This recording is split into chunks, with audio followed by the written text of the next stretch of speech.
Good evening and welcome to the Eldritch Avenue podcast, documenting a lifetime of experiences with the ridiculous, the absurd, the unusual, the peculiar, and the sometimes unfathomable. I am your host, Joel Norman, sharing with you the many inexplicable happenings which have occurred to me over the course of my 57 years here on planet Earth. I will present my experiences of time spent on the Eldritch frontiers in 3 waves. The first wave stories will be the easiest for you to digest. These stories are non-threatening, easy to comprehend, and readily placed in reality. The second wave stories, though readily placed in reality, will be difficult to listen to, and only the empathetic mind will get through them. The third wave stories will look at these things all sane persons edit out of their conscious lives as they carefully curate the content of their reality. These are the things your mind will be desperate for you to avoid. These stories open wide that which is named the Eldritch, that being the otherworldly, that which is beyond.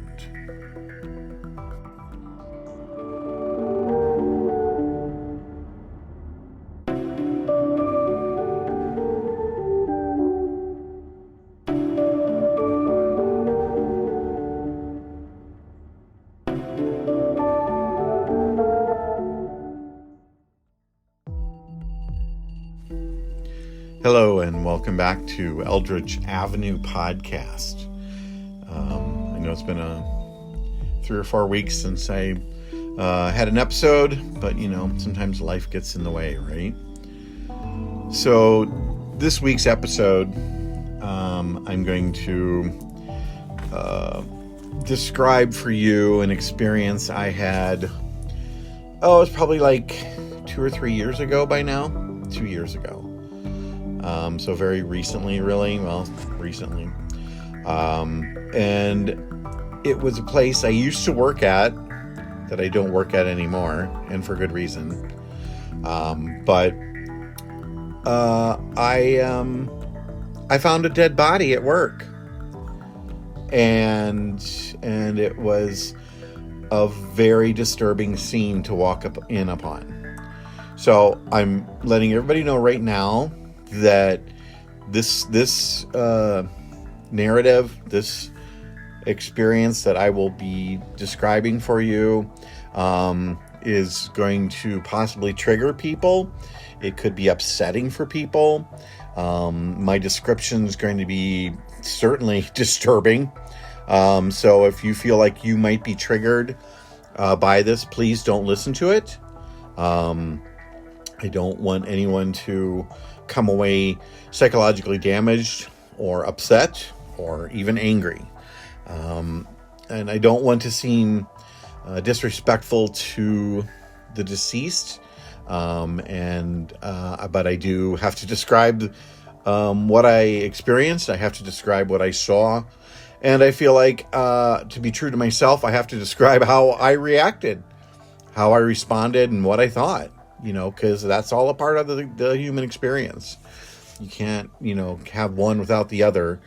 You have to have your thoughts and your emotions and the experience and what you saw, it all has to be represented. And as is my sort of description or mission statement for Eldritch Avenue podcast, this is really about me getting all of this out of my system. Because it's a ridiculous amount of bizarre and extreme experiences. End of story.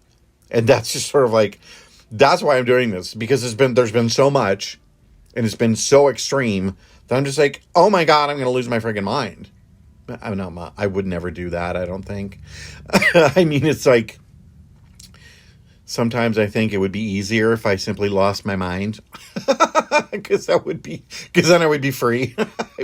I wouldn't have to worry about anything, but it would just, because my friend Hillary used to always say, like, you're insane, when I would tell her, some of the stuff I experienced, and she couldn't cope with it. And eventually was like, I can't hear this. I can't. And she would just poo-poo it and ridicule it. And this is a woman with like multiple, degrees and I think she has master's degrees too. I don't recall. She's a very sophisticated professional woman working in very prestigious places, and she couldn't cope with this. Still to this day, she can't cope with this and can't hear about any of this stuff. But anyway, I'm sorry, I'm like off track there. But I just want to prepare anyone that might be listening to this particular episode. I'm offering up, a disturbing content warning. The subscription's probably going to be upsetting. And if, I always sort of have to turn things into something that's, I guess, comical as a way of coping, as a way of dealing with stuff. I sort of choose to laugh because otherwise you're going to cry. That's an old axiom, and pretty much everybody's heard that one. You got to laugh, otherwise you're going to cry. And I've done enough of that in this lifetime. So at the risk of sounding disrespectful, I'm going to tell the story as it happened, of course, and I'm going to describe how I reacted. And I'm just going to continue to react in the way I react because it's who I am and it's part of how I tell stories. And if the storyteller isn't entertaining in some way, what's the point, in my opinion? So anyway, just letting you know, there is a disturbing content warning right now for this episode. All right? So leave the room or switch it off if you feel like you could be triggered, or, don't get mad at me because I told the story of my life. All right. So about 2 years ago, it's been more than 2 years, closer to 3 now that I think about it. I was working as a front desk person at an upscale elderly independent living high-rise out in St. Louis Park. I probably shouldn't have said that, but anyway, I won't say the name of the place, of course. And I'm changing all the names. Some of them I don't remember, so that's fine anyway. But the names are sort of false to keep me from getting sued. But anyway, part of my job at this, private upscale residential high-rise, was to assist the family of the residents when I am requested to do so. So because everybody who lived there was elderly, we were required to do what are known as wellness checks. So, family members would call and I'll just tell the story about this one wellness check that I did. Actually, there were 2. So I actually found 2 dead bodies at this workplace on 2 separate occasions. The first one that I found, I'll briefly describe that because it was just pretty normal, I guess. At that point, I had never, it's one thing when you go to a funeral home and you walk in, like, I don't know how other people do stuff, but it's pretty much a Midwestern or American thing that when someone passes away, when someone dies, there's a funeral and there's the viewing at the funeral home. And you go to the funeral home and the family's there and you greet them and, share your condolences with the family. And then you walk into the room where the casket sits at, and you have to walk up to the casket and look at the dead body. And then we're like, oh boy, he was such a good guy. And oh boy, howdy. So that's what we do. I know I sound like an ass, but that's what we do here in America. Is my, experience that, I've been to a couple of Irish wakes, and, they have the funeral service at the church and all that stuff. But then after the funeral service, there's the wake, right?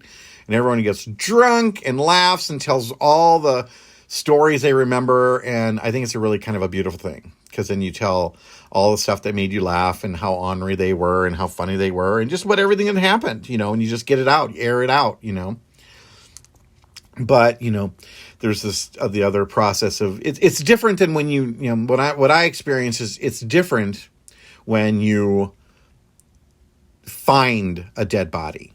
When you go to a funeral home and there's somebody all, with makeup on and they're dead in a casket and it's all pretty and tidy and neat and everybody's there and the lights are bright and blah, blah, blah, blah, blah, and everyone's there to comfort one another, that's one thing. But when you're the first person to find a dead body, it's a different experience, okay? I'm just telling you that right now, because you're like, it's just you and a dead body, and no one's seen it before, and whatever. It's just a different experience. So the first time I found a dead body at my workplace, it was a wellness check. Could you, go, Marjorie usually calls at this is the family members will call me like, would you please do a wellness check on my mom, Marjorie so-and-so, because she, we haven't heard from her in like 2 or 3 days and I'm getting concerned. Usually we talk to her like 2 or 3 times a week. And so I went up, and the protocols and procedures for doing a wellness check, you knock on the door like 3 or 4 times very, very loudly. And if you don't get a response, then you use the master key to key into the residence. All the while, as soon as you start to open the door, you start calling out. And you say like, "Hi, Marjorie, it's Joel from the front desk. And your daughter, Bernice called and she wants to just check on you." So you're like, are you home, Marjorie? So you're doing the wellness check and you keep calling out the name, and, you have to just go from room to room. Well, the first time, I did a wellness check where I found a deceased person. I opened the door, and as soon as I stepped in, got the door fully open and started to step into the apartment. It's like a hallway that goes straight ahead. And there was a light on in the little kitchenette to my left. But then there was like the living room ahead, and it was all dark, but there was a figure sitting in a chair in front of the window. And it was nighttime. This was like a 9 p.m. wellness check after 9 p.m. because it was totally dark out. And I just see this big figure sitting in a Burka lounger, right? And I'm like, okay. And so I go and I'm like, Marjorie, I could see this figure, and it was, an odd shape, because it didn't like have a clearly defined, outline because of the high back on the chair. So I got in, started turning on lights, and there wasn't a light in the living room that I could see. There wasn't a light switch on the wall, and I couldn't find a light switch. And I'm like, oh my God. So I have to take out my cell phone and turn on the light. And this particular resident was heavy set. And she's sitting in her, recliner, like not reclined, but sitting up in, if it was a swivel, an overstuffed chair basically, but it looked like it was one of those swivel recliners kind of thing. And she's heavy set and, like really heavy set. Like she didn't really have much of a neck. And like when you die, all of your muscles let go, like in ways they've never let go before. And it's like her face looked melted, and all of her jowls and stuff sagged way down, past the jaw onto the neck. And it looked surreal. And I was just sort of like, Marjorie. And by law, the protocols that I signed a contract with this company, I have to have the stats of the person to give to 911, because if you find a dead person, the first thing you have to do is take stats, check for a pulse, and be as certain as you can that they are dead. And then you call 911 and you give them those statistics. You give them the stats. And you have to still be like, did you check for a pulse? They ask you that. So that means I have to touch the dead body. that means I have to touch the dead person to check for a pulse because maybe they're sleeping, and you have to, well, so I touched her and she's just cold. She's cold, cold, cold, cold, cold, and kind of, I'm not going to describe how it felt. It was kind of weird and oogly and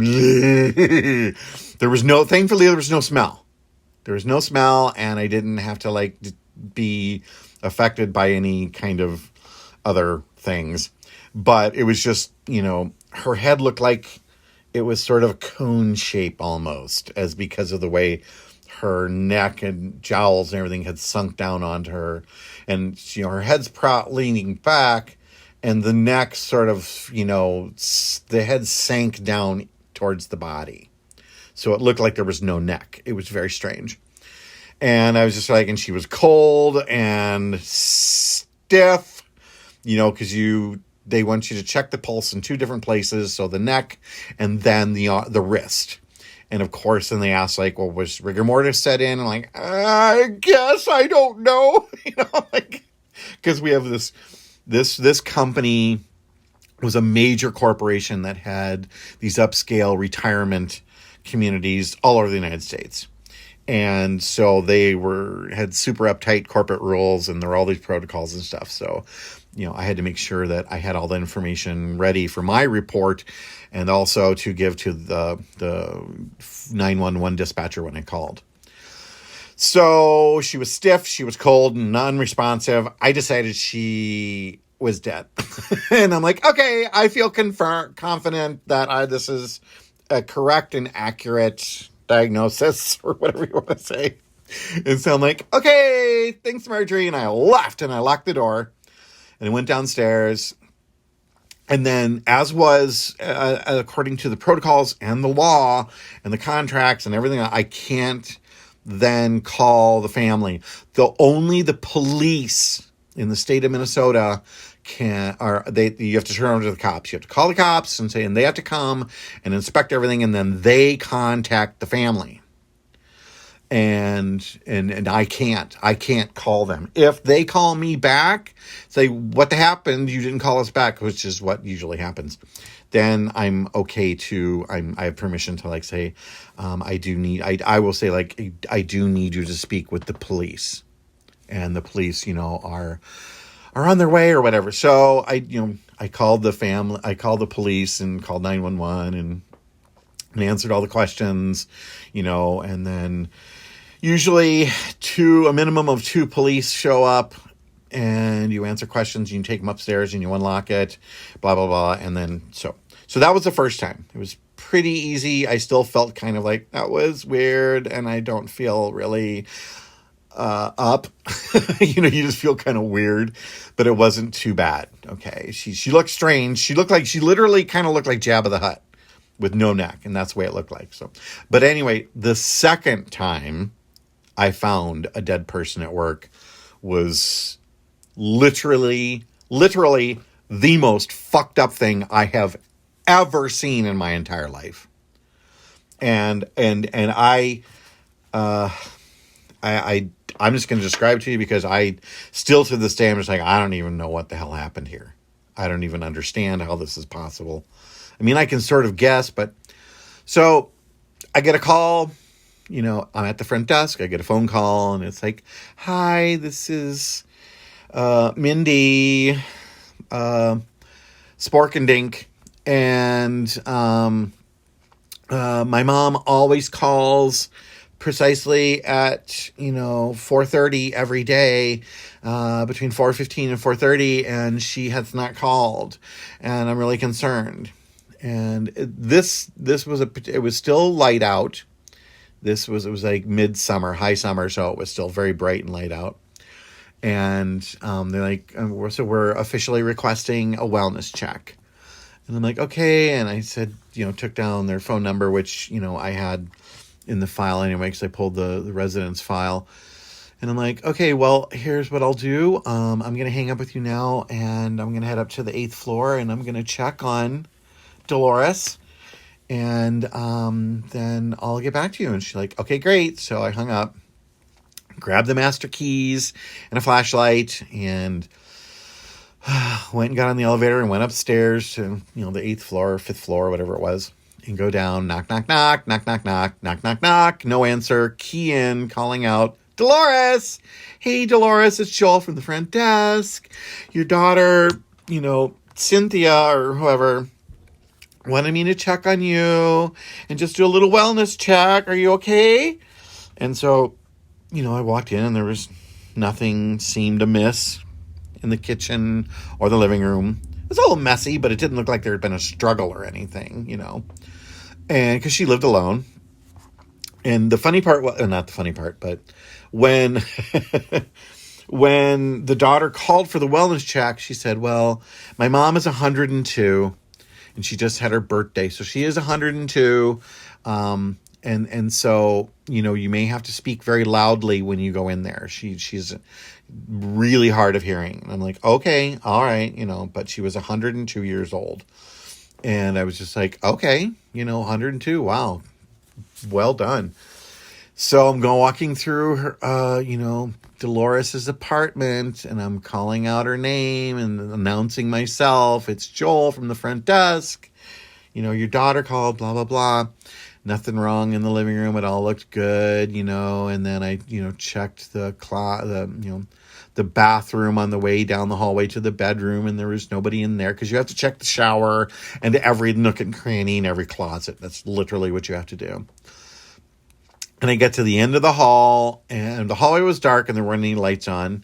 And then the bedroom door was open, and so all this light streaming out of the bedroom. And I turn the corner and walk into the bedroom, and there's like a short little 5-foot hallway or entrance area to the bedroom, and there's a big closet on the left, and then it opens up into the bedroom. And I could see this huge bay window on the opposite wall, and I could see the end of the bed, but because of the closet that stuck out so far, I couldn't see anything on the bed or anything beyond the end of the bed. So I'm walking in, and it's a very brightly lit room because of this huge bay window facing west in the afternoon. So it's late afternoon, very bright. And I get to the end of this little hall, or get to the end of the bed, and there were all these huge comforters that were made this mountain of comforters at the end of the bed. And then I slowly walked up to the bed and began to see this woman. And I still to this day can't fathom how she got herself in this position. I can guess, but it was the single most freakiest scene I have ever seen. I'm going to tell you right now that it looked, and I had trouble processing what she looked like. First of all, she was 102, and so she was very old, very, very, very old. And she looked very old. But it looked like her body. Okay. So I'm going to describe just the basic mechanics of how her body was positioned, and then I will proceed from there. So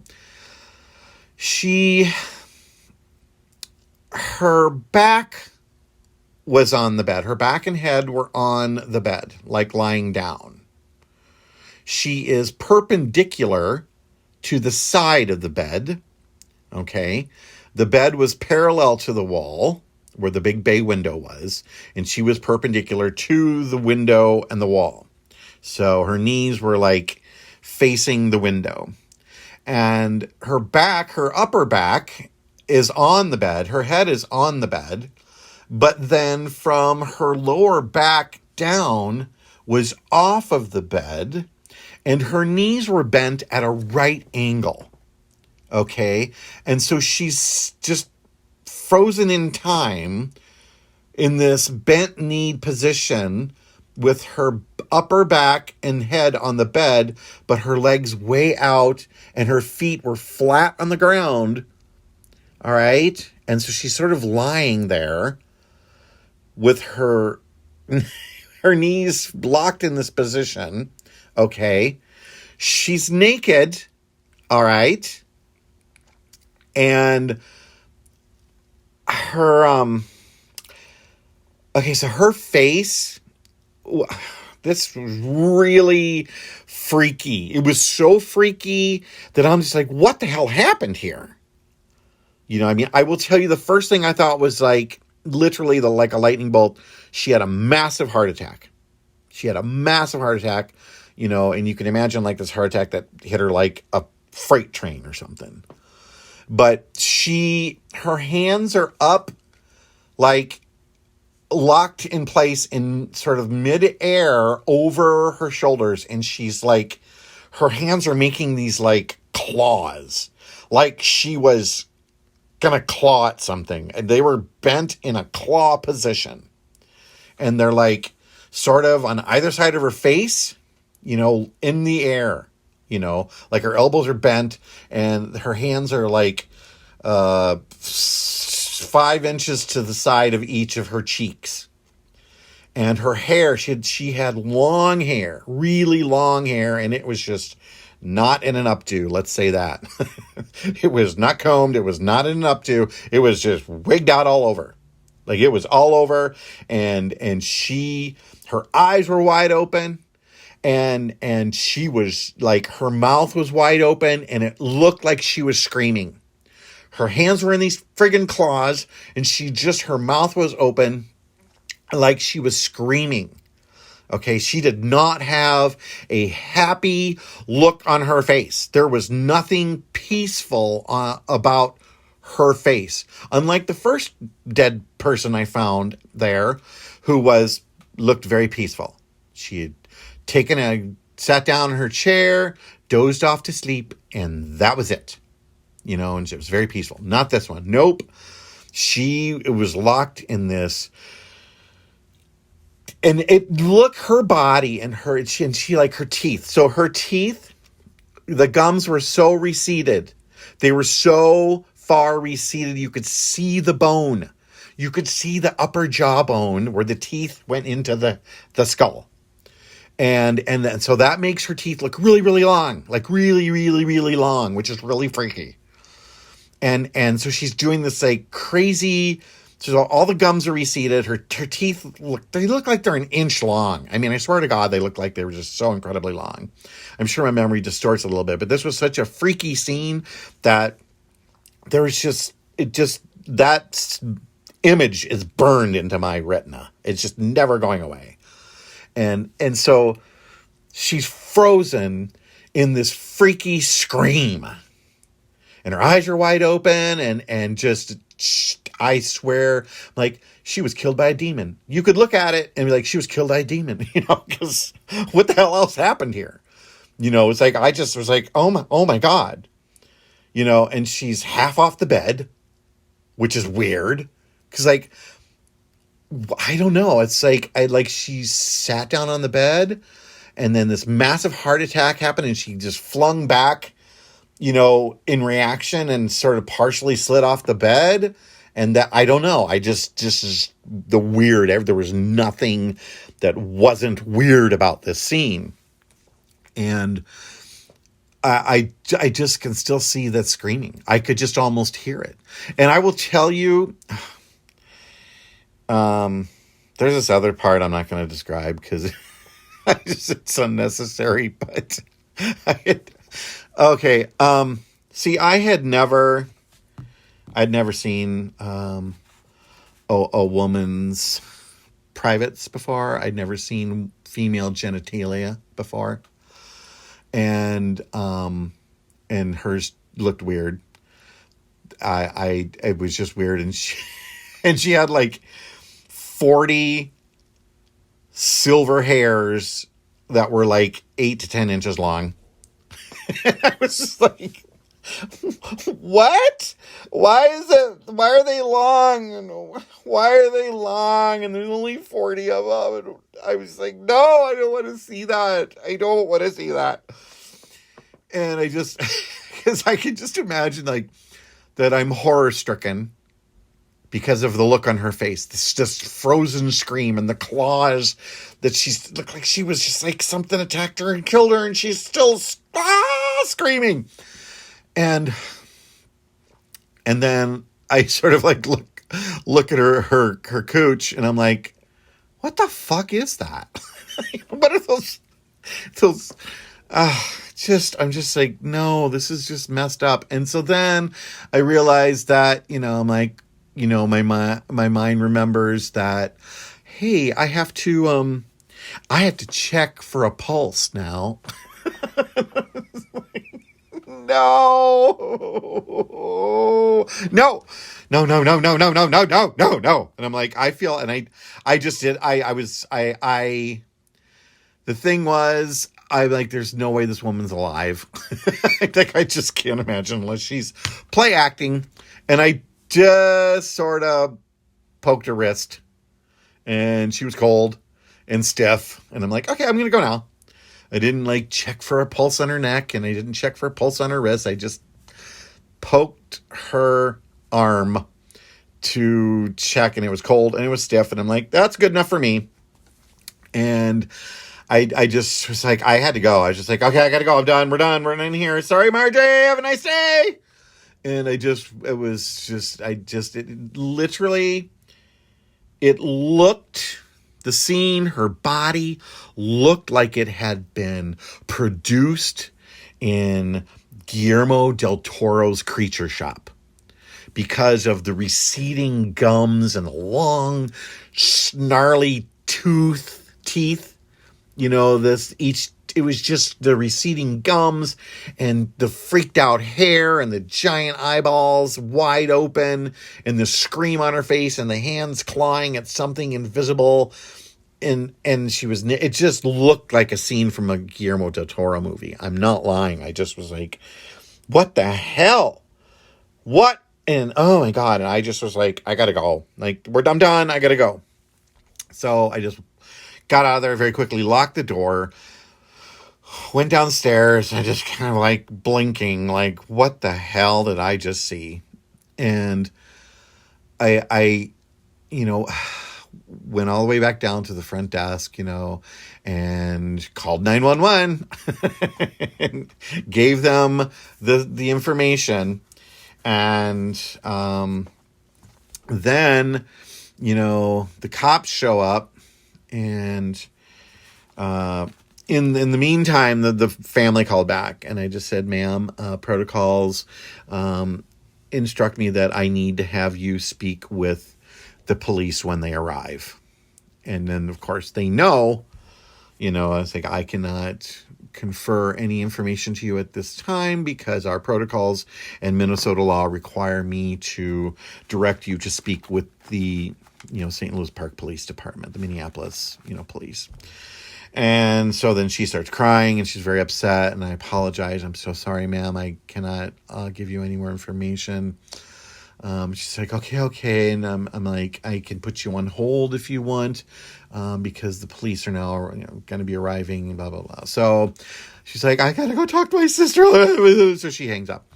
And I understand. It's like, she loved her mom. Her mom had passed away. It was obvious her mom had passed away, for my, response, my reaction. And so the police arrive, and I take them upstairs and I key into the apartment, and they ask me to wait outside the apartment. I'm like, okay. And they go in, and they're in there for a little bit. And the one cop comes back out, and he's just like, okay, so we need to, get the situation, blah, blah, blah. And we need to determine if this is a crime scene, and we need to ask you questions. And I'm like, okay, well, I need to be back downstairs at the front desk. He's like, that's fine. We will come downstairs and ask you more questions. He asked me a few questions there, just basic ones like, did you check for, vitals? And I'm like, yes, I did. And she's cold, stiff, and no pulse. And he's like, okay. And of course, I don't know what their procedures was or what they did. But I unlocked the door and let them in. And then I had to turn over my master key to them at that point in time so that they can then have full access to that room, whatever. It was unlocked, but whatever.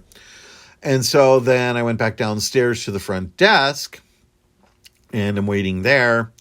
And then, the cops then, have to radio it in. And then at that point in time, we have to determine, the coroner then comes at some point in time. And then this, one police officer came back downstairs and he's like, okay, Joel, I have some questions for you. And I'm like, okay. And he's like, so was there anything, how did he word this? He said it so strange. And right now I can't even think about it because just remembering all of this is just really wigging me out a little bit. And he's like, he goes, this is what he said. He goes, they asked me a line of questioning. And one of the questions he says to me was like, was there anything suspicious about the scene? And I was just like, suspicious? No, there was, something seriously fucked up. I would not describe it as suspicious. I said it's weird and I don't know what to think about it, but I know when they must have seen that scene, be like, okay, this looks like she was attacked. It literally looked like she'd been attacked, and so then they, had really go into treat it as a crime scene, a possible crime scene. And that required certain questions and certain protocols. And I was just kind of had to answer all these questions and, did anything seem suspicious? And I'm like, no, I said, I just was like, that was weird. I don't know what to tell you about it, and cause then, I'm like, I don't know. That was just really weird. It looked really weird and it was deeply disturbing. It was very disturbing. And it didn't look suspicious, I mean, I don't know. I've never seen a crime scene like that, anything that would be like a crime scene where someone was murdered. So I don't know what they look like, and I don't know if sometimes when people die, that's my, really my second dead person. So I can't really compare it to much to really say whether it was suspicious or not, because it just was so goddamn weird, and it's only my second dead person. So I don't know what to tell you. And so I just was like, I don't know. And he could tell I was kind of wigged out. I was just saying, I don't know what to tell you about what I saw. I just know that I'm going to drink several large whiskeys when I get home, because this is fucked up shit. But someday I want to do an illustration. I want to do a really high quality digital painting of what I saw, because it was just that, because it's you just, until you see, an image of what I saw. And I remember, telling a couple of my best friends about it after it happened. Yeah. Cause I was just like, I got to talk to somebody about this. And I remember that, I was talking on speakerphone with one of my best friends and at the time, her husband, and I describe everything, and Annette was just like, oh my God, dude. I'm like, I know. And my friend, was my best friend, and her husband says to me, did you take a picture? And I'm like, no. No. It's I didn't even think about that. My instinct was not to take a picture of this woman's final moments, and no matter how horrifying and weird it was. Dude, you should have taken a picture, man. And I'm like, I think somewhere along the line that is just bad karma, in my opinion, to think in that way. And also it would be disrespectful to the dead, and to the family. And I don't need pictures of that, because there's one in my head I'll never be able to get rid of as it is. Oh my God. Yeah. I gotta tell you, one of those things that is just, I don't know. I still to this day feel like that was truly freakishly unique. And the image of her being half off the bed, but yet her knees were bent at a right angle. And she was in this frozen in this, her face was frozen in this silent scream. And it was like really, her mouth was really wide open in this twisted scream. And her hair's all wigged out. It looked like it had been manufactured. Like I said, it looked her body. It didn't look real. It just didn't look real. And that's what was really freaky about it. It didn't. I guess I don't know what normal is. And if I'm sure cops have seen everything.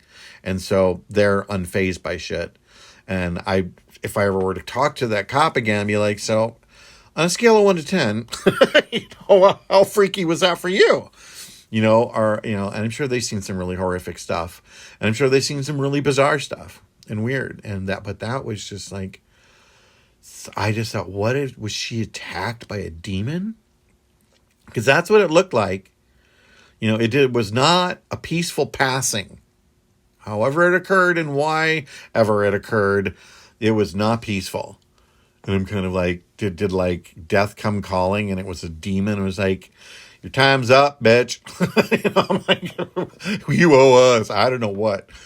I know that was really harsh of me, but it was just, God, just, Guillermo del Toro, I think I said Benicio, sorry. But Guillermo del Toro could look like he in his creature shop had made that body. It was so freaky and so extreme and so over the top. And I was just like, okay, I don't need to go there ever again. I don't ever need to see that ever again. And I literally, shortly after that, started looking for a new job. Because I was just like, I'm done. Because, it was really like 2 days later, I had another wellness check call from another family member. And the two wellness checks where I found dead bodies occurred in the same week. So by the time the second one, so the first one happened, I was like, okay, all right. And then the second one happened, and I was like, oh my God, all in the same week. And then like just a few days later, there was another call for another wellness check, and I go up and I knock. And of course I'm just like, no. And I'm just really nervous, and I'm really stressed out. And I open the door and I, call out, no response. And there were wellness checks I did where they weren't even at home. And they were like, oh, she wasn't home. And like, no. And so she would come back and, so I go in and I call and no response. And so I go into the bedroom and she's lying on the edge of the bed, and, her head's back a little bit. It wasn't like her cheek was fully on the thing, but she was sort of laying back, and she's like not moving and her eyes are half open. And I'm like, oh my God, no, not 3 in 2 weeks. No. Literally, it was like, no, this cannot be happening. And I hadn't called out once I got into the bedroom, but I just like did that. I'm like, I have to know. I can't go over and poke her because, and I just called out really loudly again. And then she moved and I was like, oh, thank God. Like, thank God. And she was like, she opened her eyes and was like, what? Who is it? And I'm just like, called her name. And I'm like, so this is Joel from the front desk. And your friend Bernie is on the phone. And he needs to know that you're okay. He called a wellness check. And you need to call him. He says she needs to call me right away so I can feel better. She's like, oh, yeah, sorry. I must have turned my phone ringer off. I'm so sorry. And this was another daytime thing, too. So she'd lay down for a nap and just forgot and went to sleep and whatever. So she was totally fine, and I confirmed that. But I will tell you that when I thought I'd found my third dead body in 2 weeks, I was freaking. I was really, really primed to be just really upset. Like really, really upset. I just was like, I can't cope with this. So after that time, I was like, I can't be here anymore. I can't be doing this job anymore. And the company didn't pay shit, and they were like, kind of mean. and I was like, I can't do this anymore.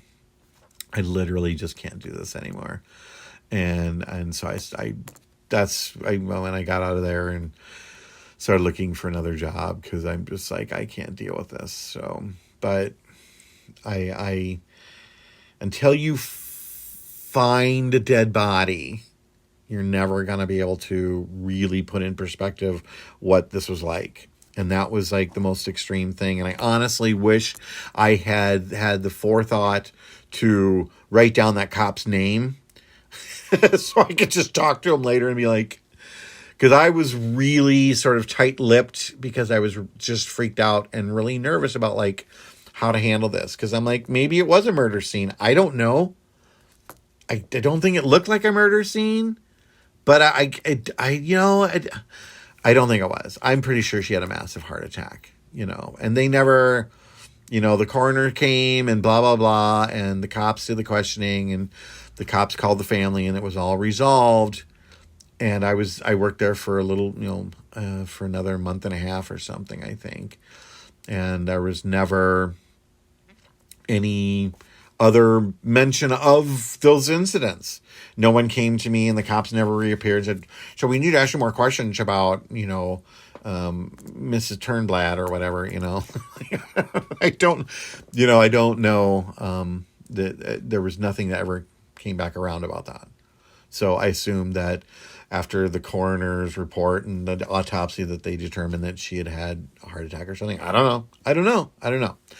They just there was never any issue. So I'm like, okay. And I don't want to see that ever again. And so, I don't want to find a dead body again. I don't. I would, of course, like whatever. And I would know how to handle it. And I'm a well-adjusted person in my opinion. So I wouldn't, I'm not going to be so deeply disturbed by something that I'd lose my friggin' mind, or let it disturb me further, but that's part of why it's good for me to tell my story because, I know enough about psychology and counseling and the human condition that you have to talk about it and you got to get it out of your system. And I've had my own therapist and they've confirmed that repeatedly. They're like, yep, you just got to talk about it. And even if you could just write it down in a journal, it's going to help you tremendously. So they say if you talk and say it out loud to somebody or an audience, it's a really good thing.